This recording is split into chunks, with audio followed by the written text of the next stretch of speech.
The morning sun painted golden streaks across the parking lot of Wilson's Market as Michelle Thompson pulled her blue Honda minivan into an empty spot near the entrance. It was just past 8, and the weekend shopping crowd hadn't arrived yet. The air carried that fresh weekend feeling, the kind that promised a day full of simple family moments. Michelle checked her rearview mirror, catching sight of her 2 kids in the back seat. Lily, 7, was already unbuckling her seatbelt, her blonde curls bouncing with excitement as she talked about the pancake mix they needed to buy.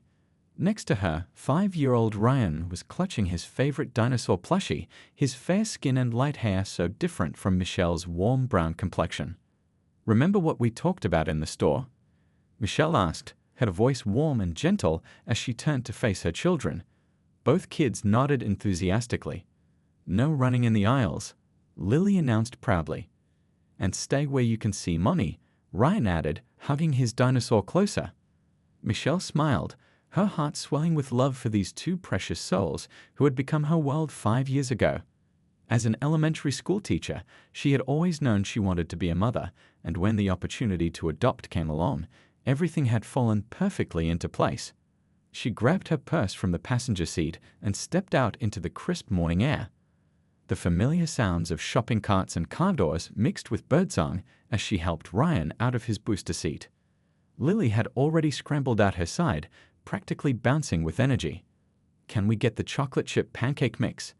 Lily asked, slipping her small hand into Michelle's as they walked toward the store entrance. "And maybe some strawberries too." "That sounds like a perfect weekend breakfast," Michelle agreed, holding Ryan's hand on her other side.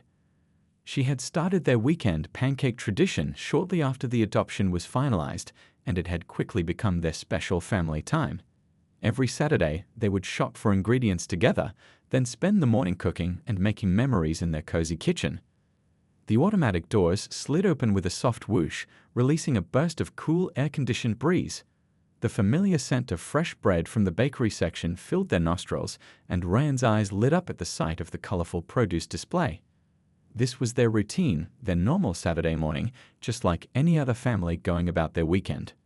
Michelle grabbed a shopping cart, helping Ryan climb into the seat while Lily insisted on walking alongside, already naming all the things they needed for their pancake feast. Other early shoppers smiled at them as they passed, many recognizing Michelle from her years of teaching at Oak Grove Elementary. They had just turned down the baking aisle, Lily skipping ahead to spot the pancake mix, when Michelle noticed a police car pulling into the parking lot through the store's front windows. It wasn't unusual to see law enforcement around. This was a small town where everyone knew everyone after all. But something about the way the car parked, slightly crooked and hurried, made her pause for just a moment. "Mommy, I found it," Lily called out, pointing at the familiar blue box on the shelf. Michelle pushed away her slight unease and focused on her daughter's excitement. This was their time, their normal Saturday morning routine. Nothing could disturb the simple joy of planning breakfast with her children. She couldn't have known that in just a few minutes, their peaceful morning would turn into something that would shake their small community to its core.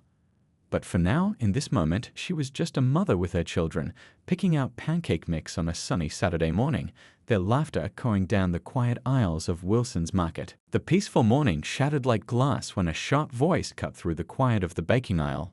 "Ma'am, stop right there." The words came from behind Michelle, making both children freeze in their tracks. Ryan clutched his dinosaur tighter, his small fingers wrapping around Michelle's hand. Sheriff Robert Wilson stood at the end of the aisle, his badge catching the fluorescent store lights. He was new to Pine County, having transferred from somewhere up north just 2 months ago. His face wore the kind of expression that suggested he'd already made up his mind about something, and nothing was going to change it. "Is there a problem, officer?" Michelle asked calmly, though her heart had started racing. She instinctively moved slightly in front of her children, teacher's instincts kicking in. Lily pressed against her leg, suddenly quiet, her earlier excitement about pancakes forgotten. "I've received reports of suspicious activity," the sheriff said, his hand resting unnecessarily on his belt. "I'm going to need to see some identification and proof that you're the guardian of these children." The absurdity of the situation might have been laughable if it weren't so frightening. Michelle had been shopping at Wilson's Market every weekend for the past 5 years. She knew most of the staff by name, had taught many of their children, and had never once been questioned about her relationship with her own kids. "Sheriff Wilson," she began, keeping her voice steady for the sake of her children. "I'm Michelle Thompson. I teach 3rd grade at Oak Grove Elementary. These are my children, and we're simply shopping for breakfast ingredients." The sheriff's face hardened. "Ma'am, I find it highly unlikely that—" He paused, his implication hanging heavy in the air. A few other shoppers had stopped, watching the scene unfold with growing concern. "Mommy?" Ryan's voice trembled slightly. "Did we do something wrong?" "No, sweetie," Michelle assured him, squeezing his hand gently. "Everything's fine. We're just talking to the sheriff." But the sheriff was already reaching for his radio, muttering something about calling Child Protective Services. Mrs. Chen, the elderly owner of the local flower shop, had stopped her shopping to watch. She bought flowers from Michelle's class fundraiser just last week. Behind her, Tom from the bakery section had stepped out from behind his counter, phone discreetly raised. "These children appear to be in potential danger," the sheriff continued, his voice growing louder. "I'm going to need you to step away from them until we can verify your relationship." Michelle felt a surge of protective anger, but kept her composure. "Sheriff Wilson, I have our adoption papers at home. I can show you family photos on my phone. These are my children. Mommy reads us stories every night." Lily suddenly spoke up, her voice small but clear. "She makes funny voices for all the characters, even the dragons." "And she kisses my owies better," Ryan added, still clutching his dinosaur but standing straighter now. "She's our mummy." The sheriff's face reddened. "Step away from the children, ma'am. This is your final warning." By now, a small crowd had gathered at both ends of the aisle. Phones were out, recording the confrontation. Michelle could see Mr. Patterson, the store manager, hurrying over with a concerned expression. He'd known Michelle since before the adoption, had watched her children grow. "Sheriff," Michelle said, her voice firm but controlled, "you are frightening my children without cause. I am their legal mother, and this is harassment. I'd like to speak with your supervisor." "You don't get to make demands," the sheriff snapped, taking a step forward. "This is clearly a suspicious situation, and Michelle?" Mr. Patterson's voice cut through the tension. "Is everything all right here?" "These children are certainly Ms. Thompson's, Sheriff. She's been shopping here with them for years." But the sheriff wasn't listening. His hand had moved to his radio again, and his face had taken on a dangerous shade of red. "I'm calling this in. Don't move." Michelle stood her ground, one hand holding Ryan's, the other around Lily's shoulders. She could feel her children trembling, could see the phones recording, could hear the murmurs of outrage from the gathering crowd. But most of all, she could feel the weight of this moment, not just for her family, but for every family that didn't fit someone else's narrow expectations. The pancake mix still sat forgotten on the shelf, its promise of a peaceful family breakfast now overshadowed by this nightmare of prejudice and power abuse. But Michelle Thompson had spent 15 years teaching children about standing up for what's right, about dignity in the face of ignorance. She wasn't about to let anyone, especially not a misguided sheriff, make her children feel like their family was anything less than perfect. Little did Sheriff Wilson know, his next actions would set in motion a chain of events that would change not just his career, but the entire community's approach to law enforcement and family diversity. The next 7 minutes would prove to be the longest and most consequential of his career. Last edited 12 minutes ago. Behind the bakery counter, 16-year-old Andy Martinez's hands trembled slightly as he held his phone steady, recording the scene unfolding in aisle 7. He'd worked at Wilson's Market for 6 months now, and Ms. Thompson would always stop by his counter to ask about his grades and college plans. She'd even written him a glowing recommendation letter for his scholarship application last month. "People need to see this," he whispered to his coworker Jenny, who was already logging into her social media account. The video feed captured everything: the sheriff's aggressive stance, the frightened children, and their mother's remarkable composure. The store's usual Saturday morning quiet had transformed into a buzz of whispered conversations and shuffling feet as more customers gathered. Mrs. Chen had her phone out too, her weathered hands shaking with anger as she recorded. She'd known Michelle since the young teacher first moved to town, had watched her go through the adoption process, had celebrated when she finally brought her children home. "That poor baby's still holding his dinosaur," someone in the crowd murmured, watching Ryan press closer to his mother's side. The small green plushie, now squeezed tightly against his chest, had become an unintended symbol of childhood innocence in the face of senseless prejudice. The sheriff's voice grew louder, echoing off the high store ceilings. "This is your final warning. Step away from the children, or I'll be forced to take action." His hand hadn't left his belt, a detail that several phones carefully captured. Andy zoomed in slightly, making sure to get a clear shot of Michelle's face as she responded.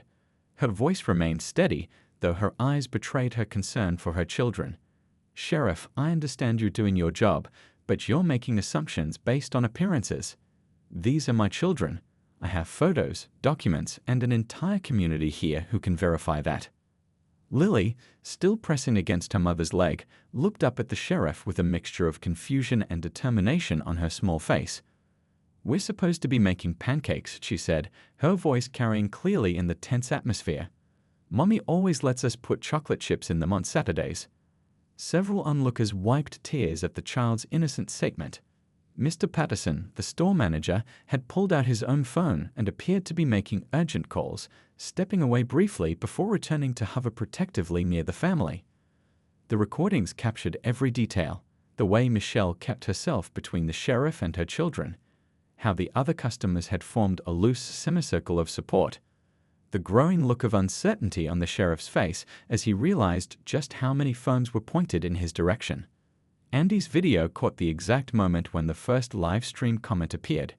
"Isn't that Ms. Thompson from Oak Grove Elementary?" Within seconds, more comments flooded in. Parents, former students, and community members began sharing the video, each adding their own stories about the beloved teacher and her family. "She taught my son last year. Best teacher at Oak Grove. Her kids are in my daughter's dance class. This is absolutely unacceptable." The sheriff's radio crackled to life, and he reached for it, his face now showing the first signs of doubt. But before he could speak into it, another voice cut through the tension, clear, authoritative, and unmistakably angry. "Robert Wilson." The voice belonged to town council member Patricia Richardson, who had been shopping in the produce section when the commotion started. She strode down the aisle, her cart abandoned somewhere between the lettuce and tomatoes. "What exactly do you think you're doing to one of our most respected teachers?" The videos captured everything: the sheriff's stammering response, the council member's fierce protection of Michelle and her children, and most importantly, the way the community had rallied around a family that was undeniably one of their own. Andy's hands had stopped shaking now. He knew, as did everyone else recording, that these next few moments would be crucial. The tension in the air was electric, thick with the sense that something important was about to happen. These videos weren't just recordings anymore. They were becoming documents of a moment when a community chose to stand up against prejudice and protect one of their own.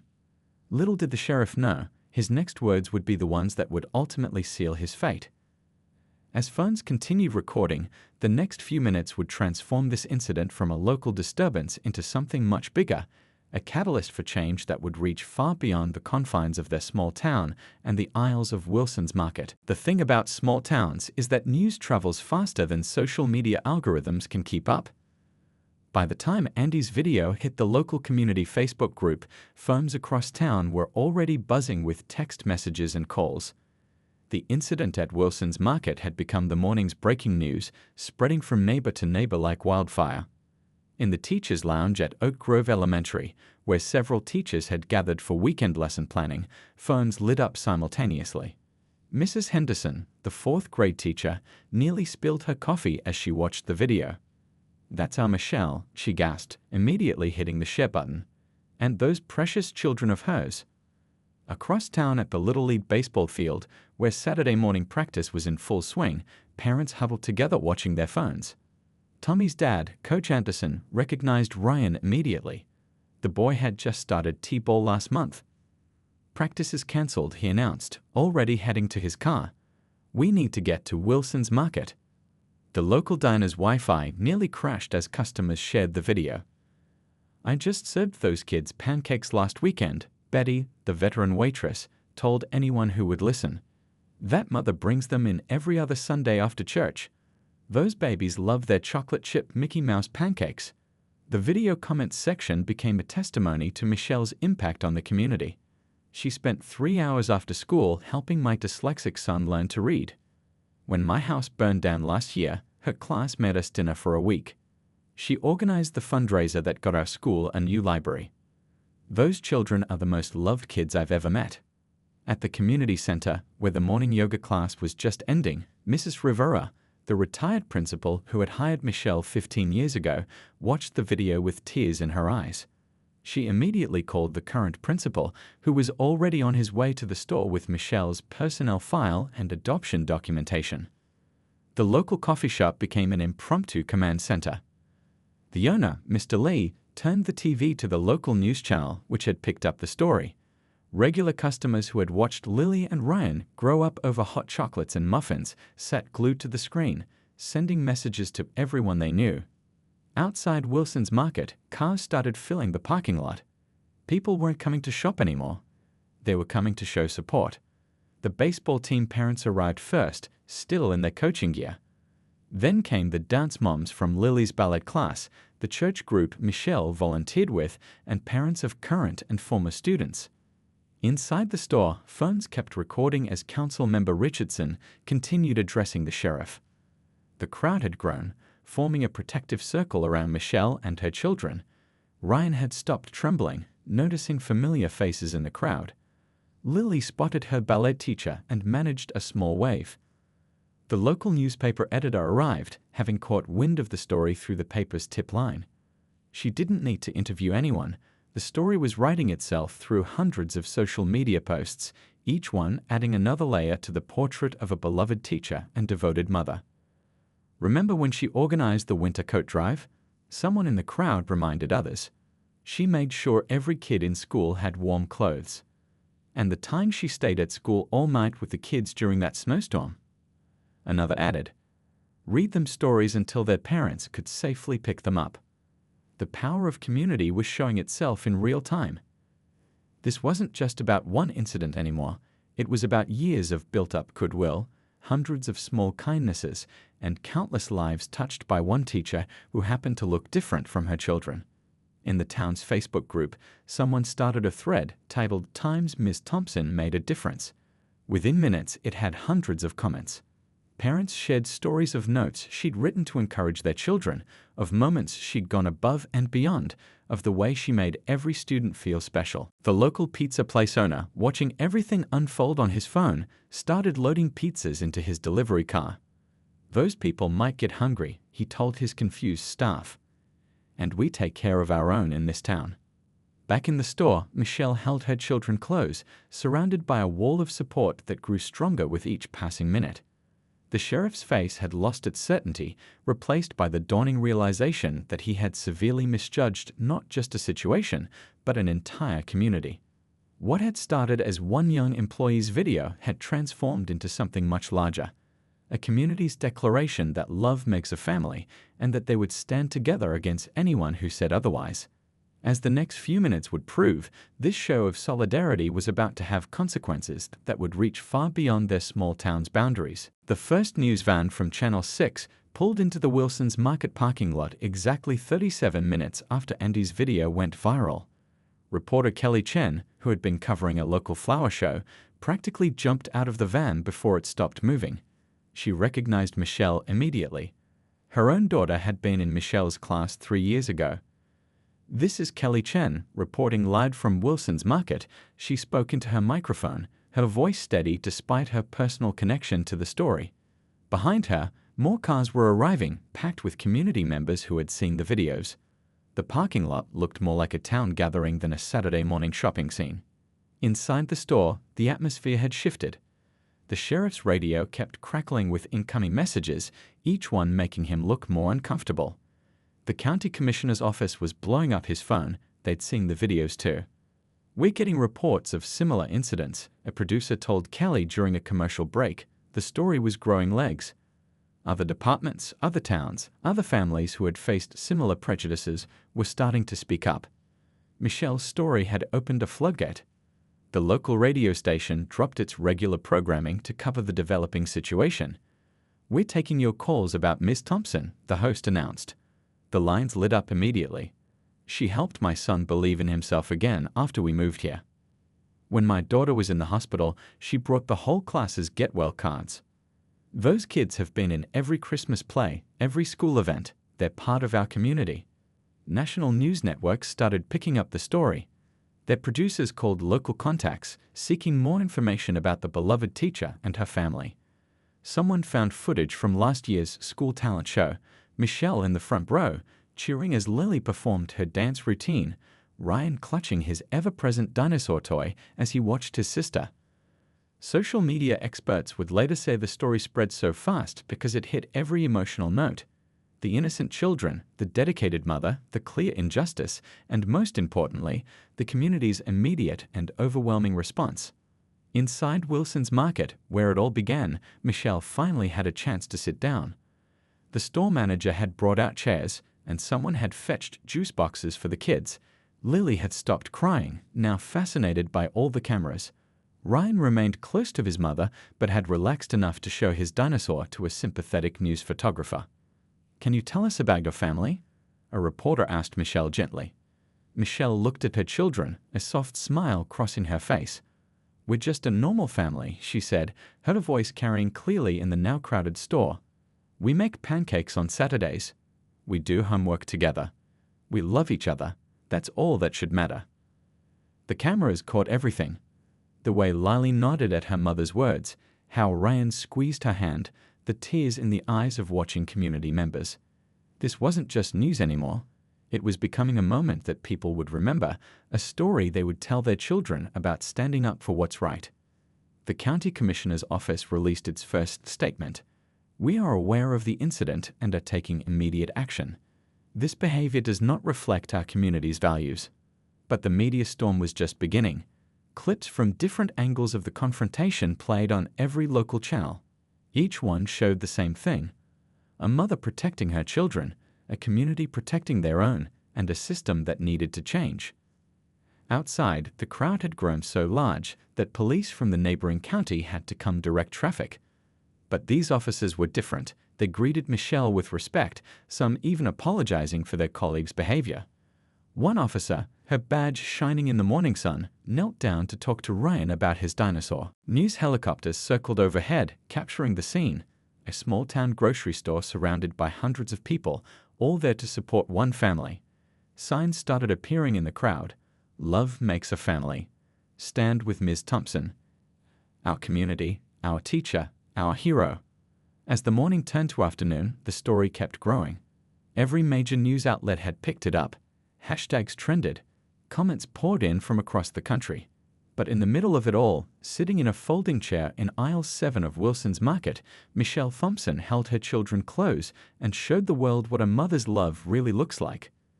The next few minutes would bring changes nobody saw coming, but one thing was already clear. This story wasn't just about one incident in one small town anymore. It had become something much bigger, a moment that would spark conversations and changes far beyond the confines of their community. The county commissioner's emergency meeting was called to order at 2:15 p.m., just hours after the incident. The usually quiet Saturday afternoon session had turned into something unprecedented, with every seat in the meeting room filled and a crowd gathered outside the building. Commissioner David Thompson, no relation to Michelle, sat at the head of the long oak table, his reading glasses perched on his nose as he reviewed the mounting evidence. Multiple tablets displayed different angles of the incident, each video telling the same disturbing story. "Play the body camera footage," he instructed, his voice grave. The room fell silent as the sheriff's own camera revealed what happened from his perspective. The footage was somehow worse than the cell phone videos, picking up every muttered comment, every biased assumption that had led to the confrontation. In the corner, Linda from Human Resources was going through the sheriff's personnel file. Her fingers flew across her keyboard as she uncovered a pattern that made her frown deepen. "Sir," she called out, "I found something from his previous position." The documents painted a troubling picture. 3 similar incidents in his last county, all quietly handled, all buried under paperwork and transfers. The sheriff had moved from department to department, carrying his prejudices with him like unwanted baggage. "We've got incoming statements," announced Pate from the public relations office, his phone buzzing constantly. The State Police Association wants to distance themselves from this incident. They're offering full cooperation with our investigation. Outside the commissioner's office, the crowd had grown. Teachers from Oak Grove Elementary stood shoulder to shoulder with parents, students, and community members. They held signs and shared stories about Michelle and her children. The local coffee shop had sent over carafes of coffee and hot chocolate, turning the impromptu gathering into a show of community solidarity. Back inside, the investigation continued. The IT department pulled up more footage from the store's security cameras showing angles that cell phones had missed. They watched as Michelle's regular Saturday morning shopping trip turned into a nightmare, all because one person in power couldn't see past his own prejudices. "Look at this," said Deputy Commissioner Rodriguez, pointing to his screen. He'd found records of community involvement that read like a novel: Michelle's volunteer work, her teaching awards, the adoption process that had been celebrated by the entire town. This family's roots in our community run deep. The phone lines kept lighting up. Other families came forward, sharing similar experiences from different towns, different departments. What had started as one incident was uncovering a systemic issue that could no longer be ignored. "We need to see his training records," Commissioner Thompson declared. The results were enlightening, or rather, the lack of them was. Mandatory diversity training marked as completed, but with no actual attendance records. Required cultural sensitivity workshops mysteriously skipped or postponed. In the break room, staff members watched the news coverage continue to spread. National networks were picking apart every detail, experts weighing in on policy reforms and systemic changes needed. But they kept coming back to the human element: a mother and her children, a community's love, and the power of standing up against injustice. "Get me the police chief on the line," the commissioner ordered, his decision already made. The evidence was overwhelming, the pattern clear. This wasn't just about one incident anymore, it was about preventing it from happening again. The investigation had moved at unprecedented speed, driven by clear video evidence and a community's unwavering support. Every piece of evidence, every uncovered document, every witness statement pointed to the same conclusion: this was no misunderstanding, no simple mistake, but a clear abuse of power rooted in prejudice. As the afternoon wore on, more details emerged. Letters of complaint from his previous positions that had been ignored, warnings from former colleagues that had gone unheeded. The picture became clearer with each passing minute.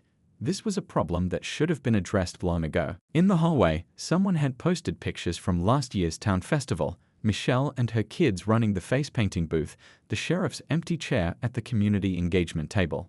The contrast couldn't have been clearer. The commissioner stood at his window, watching the crowd below. He saw former students sharing stories about their favorite teacher, parents hugging their children, community leaders speaking to news cameras about the changes they wanted to see. "Type up the termination papers," he finally said, turning back to his team, "and draft a public statement. Our community deserves better. Our children deserve better." The decision would send ripples through law enforcement agencies across the state. But more importantly, it would show one family, and countless others like them, that their community would stand with them, that love really does make a family, and that justice, when the evidence is clear and the cause is right, can move swiftly indeed. The Monday morning sun cast long shadows across Oak Grove Elementary's playground as Michelle walked her children to school. This time, they weren't alone. Dozens of families had gathered at the school entrance, forming a pathway of support. Some held handmade signs, others simply offered warm smiles and gentle waves. "Look, Mummy," Lily pointed excitedly. "They made your favorite flowers." Sure enough, someone had decorated the school entrance with paper sunflowers, Michelle's classroom signature that she used to brighten up her students' day. The weekend's events had moved at lightning speed after the commissioner's decision. The sheriff's termination was announced Saturday evening, followed by a comprehensive plan for department-wide reform. But for Michelle and her children, the most powerful changes were the small ones, the way their community had wrapped around them like a warm blanket. Ms. Thompson called out little Tommy from her class, breaking away from his parents to run up to them. "I saved you a cookie from breakfast." He held out a slightly squished chocolate chip cookie, beaming with pride. Ryan, still clutching his faithful dinosaur, shared a shy smile with his classmate. Principal Richardson met them at the door, her eyes slightly misty. "Your classroom got a little makeover this weekend," she said with a knowing smile. When Michelle opened her classroom door, she gasped. The walls were covered with cards, letters, and pictures from current and former students. Each one told a story of impact, of moments where she'd made a difference. "My daughter still talks about how you helped her overcome her fear of reading out loud," one card read. "Thank you for showing our children what real strength looks like," said another. "Your family is our family," declared a bright poster decorated with children's handprints. The morning announcements crackled to life, but instead of the usual messages, the principal's voice shared something special. "Today marks the beginning of our new Family is Love initiative. Every classroom will be celebrating what makes each family unique and special." In the teacher's lounge during lunch break, Michelle found a stack of letters from other adoptive families in neighboring towns. They shared their own stories, their own challenges, and their gratitude for her strength. The incident had sparked a movement, inspiring others to speak up and stand tall. The local police department's new chief, a woman with 20 years of community policing experience, stopped by the school that afternoon. She sat cross-legged on the reading carpet, talking to the children about trust, respect, and understanding. Ryan showed her his dinosaur, and she showed him her daughter's picture. A little girl adopted from another country. After school, the changes were everywhere. The grocery store where it all began had put up a huge banner, "All families welcome here." The local ice cream shop had created a new flavor called Thompson Family Chocolate Chip, inspired by their Saturday pancake tradition. Small gestures, but each one a thread in the fabric of community support. The town council's evening meeting was packed as they unveiled new training requirements for all public servants. Michelle stood at the podium, her children beside her, and spoke from the heart. "Love doesn't see color. It sees family. It sees belonging. And thanks to this community, my children will grow up knowing they belong." A week later, local news covered a special ceremony at the police department. Every officer received new training certificates, but more importantly, they each spent time with different families in the community, learning their stories, understanding their perspectives. Ryan's dinosaur made an appearance, becoming an unofficial mascot for the department's new community outreach program. The changes rippled outward. Other towns reached out, wanting to implement similar programs. Michelle's story became part of police training materials across the state. But the real victory was in the small moments. Lily proudly sharing her family photo at show and tell, Ryan playing t-ball with newfound confidence, and Michelle continuing to teach, now with an even deeper connection to her community. 1 month later, the Saturday morning pancake tradition continued. But now, the Thompson family's table at Wilson's Market's small cafe often extended to include other families, creating a weekly celebration of community and acceptance. The chocolate chip pancakes tasted even better, somehow shared with friends who had become family. As Michelle watched her children laugh with their friends, surrounded by the love of their community, she knew that sometimes the worst moments can bring out the best in people. Their story had changed more than just one sheriff's career. It had strengthened a community's bonds, opened hearts and minds, and showed that when love is the foundation, any family can weather any storm. The dinosaur toy still went everywhere with Ryan, but now it wore a tiny police badge, a gift from the new chief, symbolizing protection rather than prejudice. And every morning, as Michelle walked her children to school, the paper sunflowers at the entrance reminded them that their community would always stand with them, ready to shine light into any darkness.